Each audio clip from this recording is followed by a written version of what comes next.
O süße Heimatlaute, die wir ja nur verstehen, die aus dem Herzen kommen und auch zu Herzen gehen.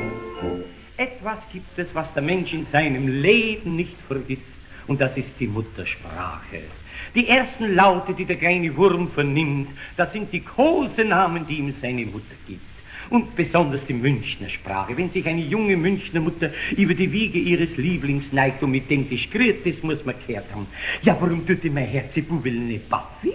Ja, was soll denn das sein? Gleich machst deine Augen zu. Wer wird denn ein Pappele hinmachen? Nicht Weinele, bravs Bubele sein, so. Wo sind denn die kleinen Patschel? Da sind's. Und die süße Goschele. Was neibeißen, dass du dein Mamele schon noch Warkulaus, du Frecher. Jetzt lacht ja mein Prinzipubele. Den schönsten Burm von der ganzen Welt, den hab ich. Und hergeben tue ich nicht um 100 Millionen.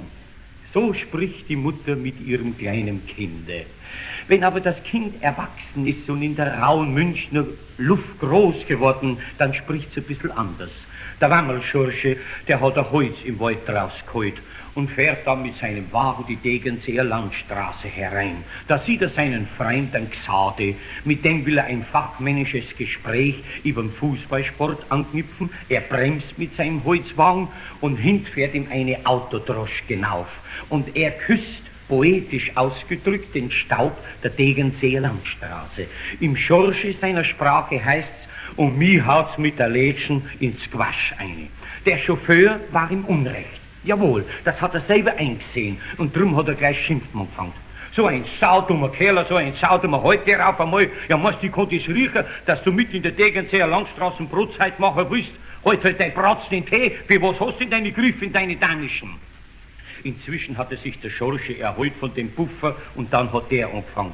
Ja, so ein Idiotenhäuptling, so ein Zaumerzupfter, kannst du auch noch reden? Hast denn du keine Augen, hä? In deiner fünfeckigen Bauernlädchen fährt mit der am helllichten Nachmittag in der Degernseer Landstraße über den Haufen. Ein Wort, wenn's noch sagst, da zögert der raus und schmirbt der eine, dass Krankenkasse bankrott macht. O süße Heimatlaute, die wir ja nur verstehen, die aus dem Herzen kommen und auch zu Herzen gehen.